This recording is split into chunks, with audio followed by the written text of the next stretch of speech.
Welcome to the Jennifer J. Hammond Podcast.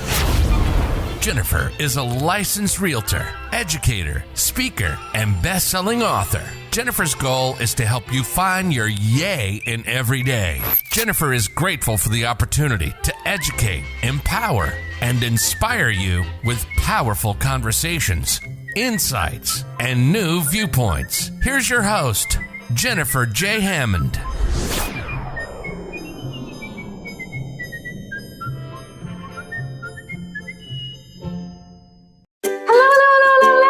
This is Jennifer J. Hammond, and I had to add my J in there because I used to only be Jennifer Hammond, but I'm so excited. As you know, for years and years and years, I always have talked about real estate, but now I love just branching out and finding people who are really putting yays in the world. And let's look at real estate from completely different viewpoints. So today we want to talk about the millennials. Why are they deciding to or not to buy property, especially in the middle of year 2021?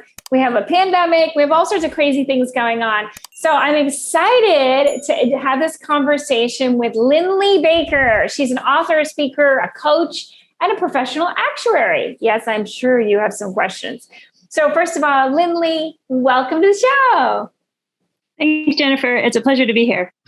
Well, I'm so excited. One, for any of you who are watching us, we actually have matching colors. We look like we're in the middle of Easter, from her blues and pastels to my butterfly and purples. And oh my gosh, I love the fact that we do everything we can to express ourselves with our colors and things of that nature. So I am really curious on your viewpoint, coming from your background.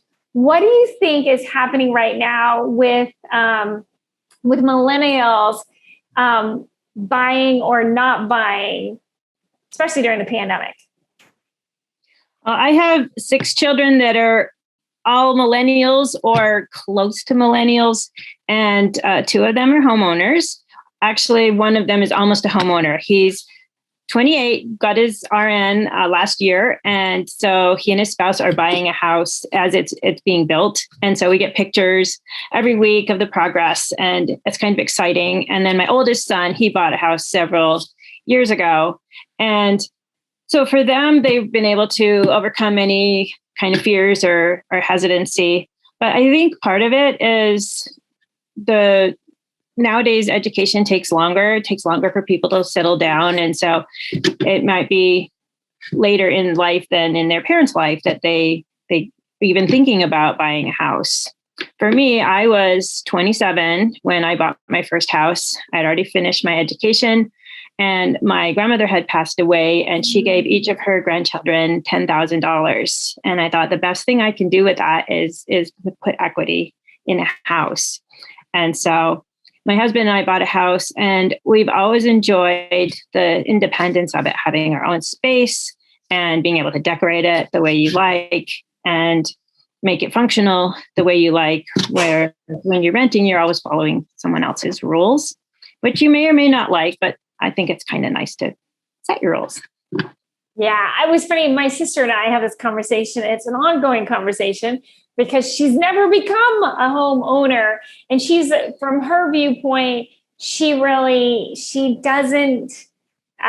complains about having, not a choice to change things that she doesn't like around her house. But she also hasn't gotten over that barrier that prevents her from going. And I think sometimes it is the fear barrier. It might not be, but I'm really curious on what kind of advice would you give to someone who is a millennial, or just someone who has, like my sister, lived her whole life and never purchased a home. What things could she do to make that decision and finally become a homeowner? Well, I think you hit the nail on the head, Jennifer. Fear is often a really big factor in deciding to buy a house. So let's just set everything else aside. Let's say you have enough money for a down payment and whatever. And let's talk about fear. I've written a book called Don't Be Afraid to Do What You Really Want to Do. Yay! Reach all your life dreams. Thank you.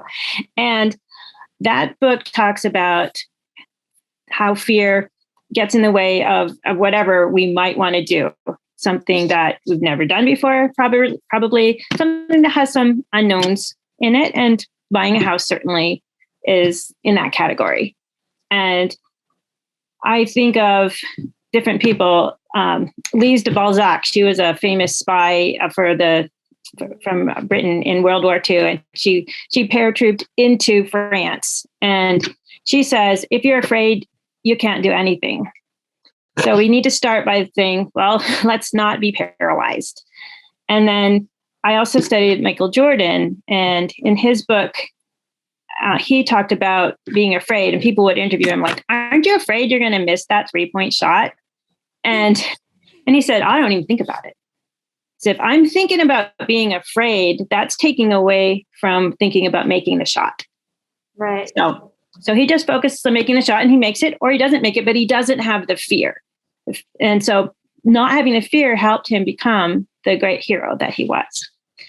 So I think of fear as like a cloud. It's nebulous. And if like any gas, it fills whatever space you're in and you can't see clearly. So it's kind of like a cloud.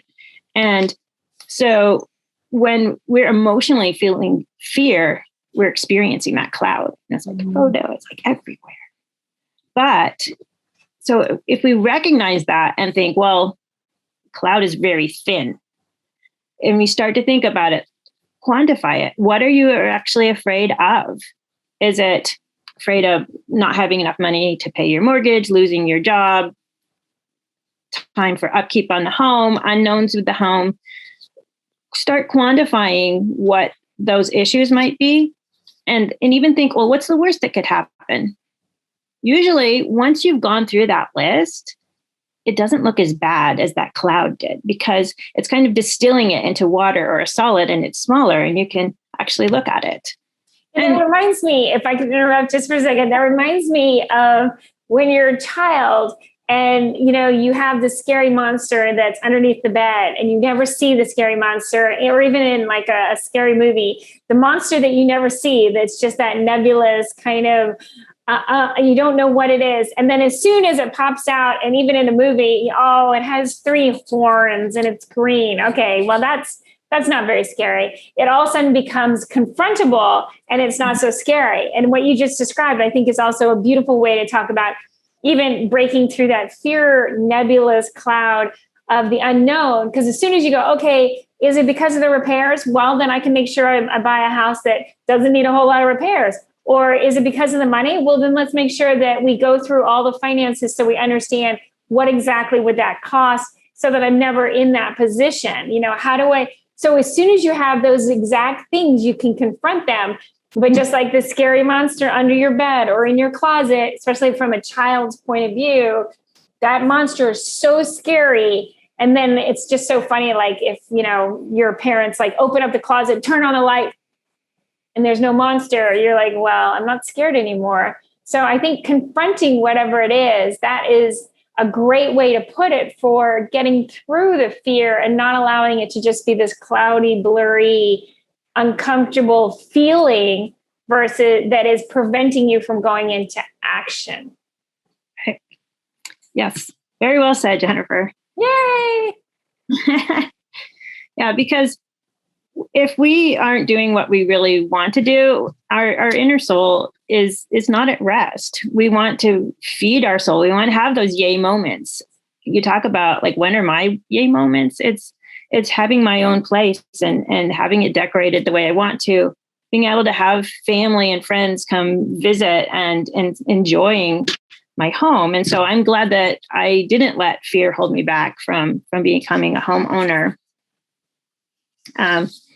Another concept in my book is bravery, and what is bravery? And a lot of people think of it. I mean, I used to think of it as not having fear, and really that's not it. Bravery is setting your fear aside for a higher purpose. So if you're going into a burning building, a fireman to save a person, they can still be afraid of that fire, but they're thinking it's more important to save that child or the soldier at war to do his duties or whatever.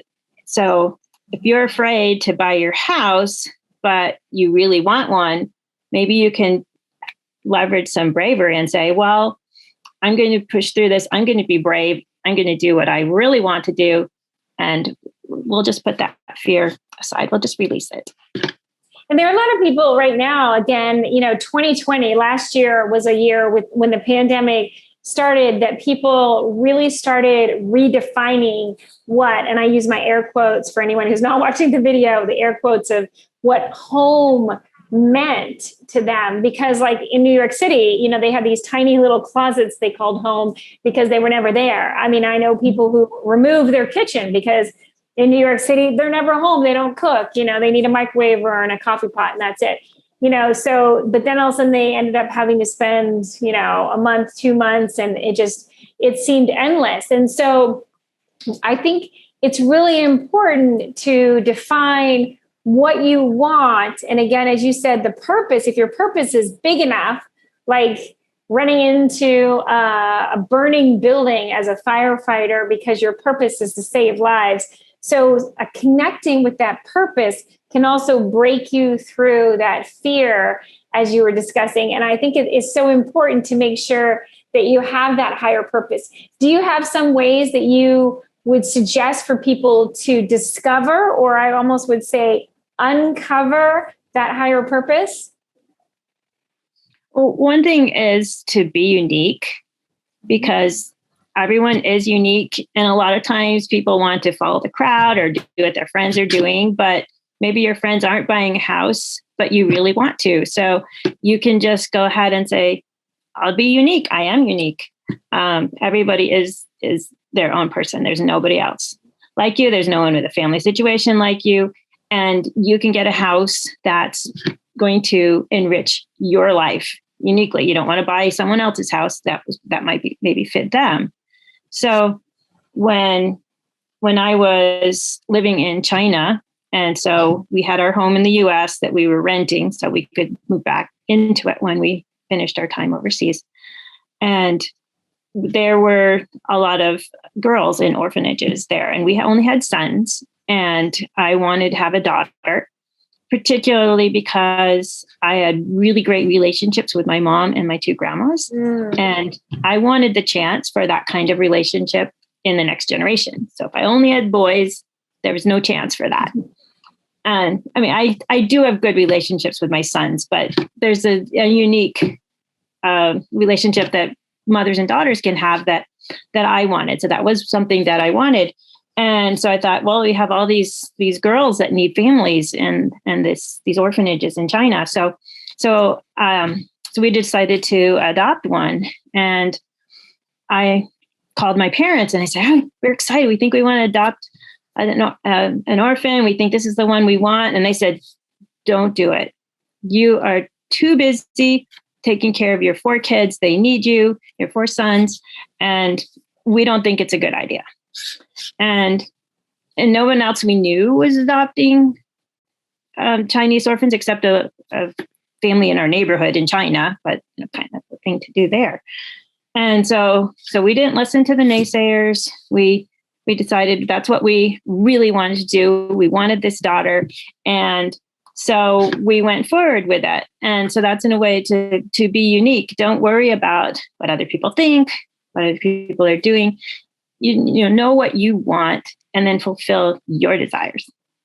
I think that's beautiful, because being true to you is the most important thing, because each one of us is unique. And although we're connected in a million little ways that so often we don't realize, I think that, again, I'm sure that your daughter is so grateful that you also broke through your own fear, but also the fears of others a lot of times prevent us from moving forward. And I know even for myself, every so often I speak to my father and he'll say something, and then all of a sudden I realize, oh my gosh, I'm starting to adopt his fears, and that's not my fear. And I am not going to allow that to hold me back.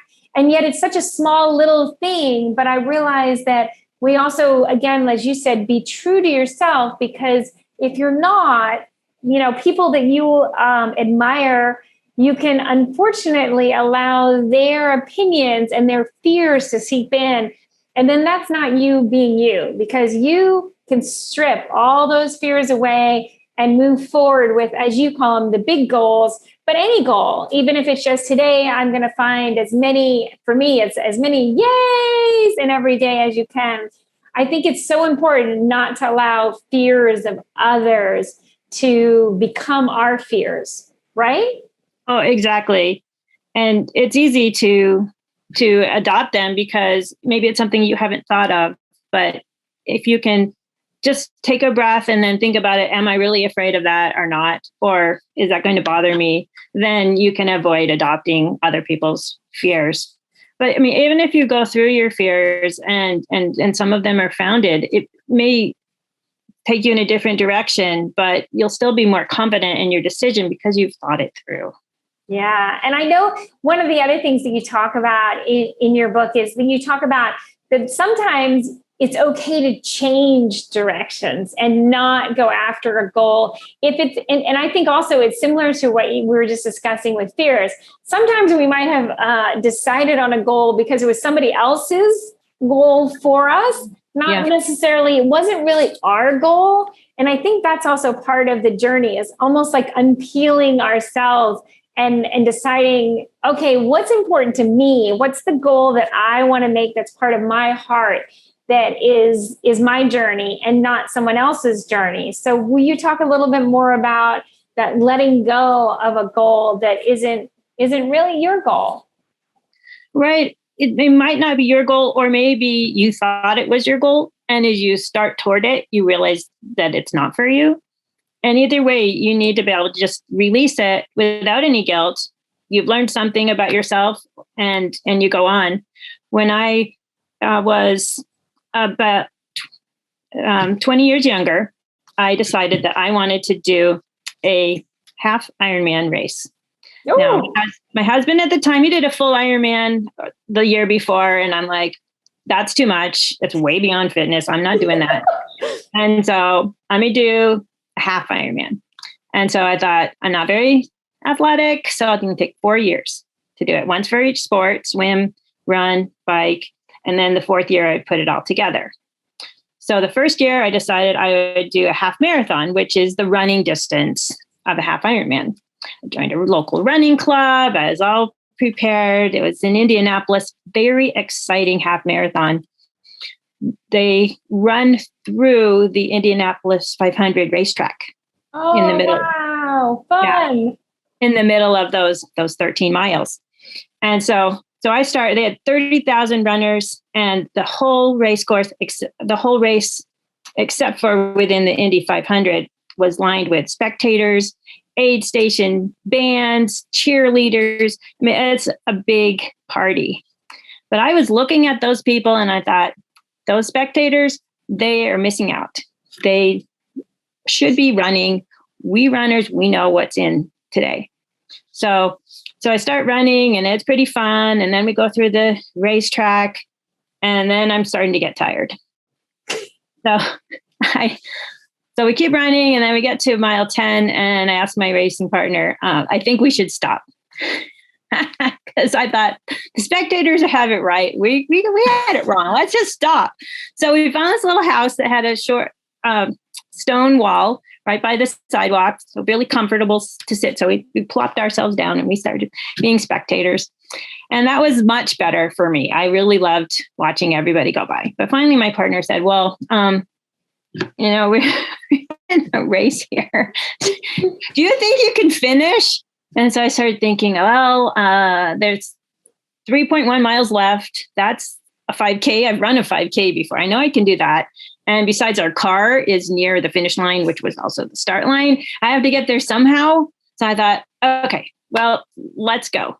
And so I said, okay, I think I can make it. So we ran to the end, and between that mile 10 and the end, my whole half Ironman goal just totally evaporated.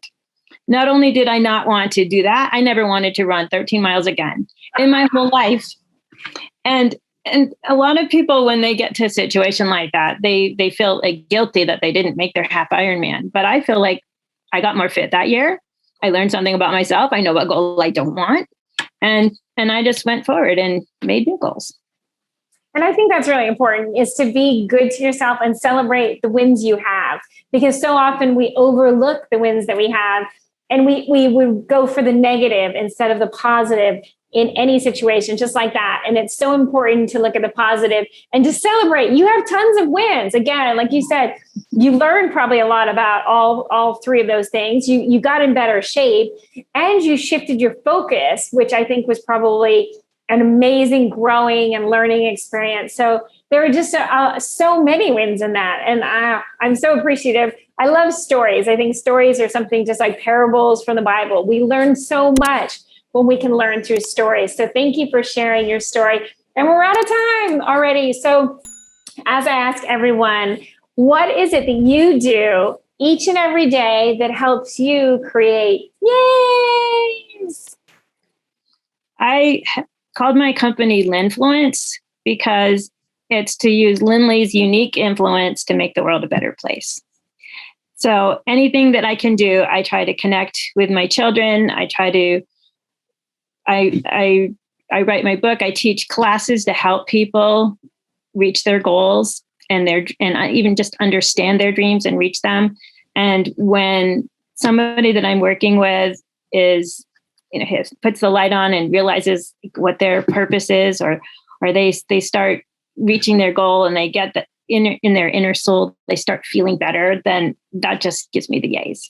Oh, that's beautiful.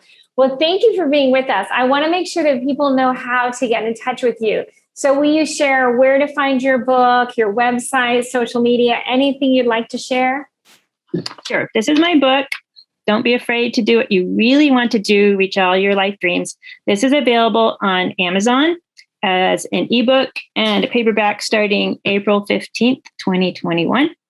So as of recording date, it's soon. I'm also on Instagram at linfluence.pro. My website is www.linfluence.pro. Linfluence is the letter L and then the word influence. And I'm also on LinkedIn as the only Linley Baker there. Yay! Well, thank you so much for being with us. And I would love if you would lift your voice and let's say yay together as we go off the air. Yay!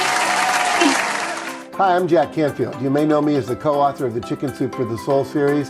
And if you want more help in getting from where you are to where you want to be, I want to encourage you to listen to the Jennifer Hammond Show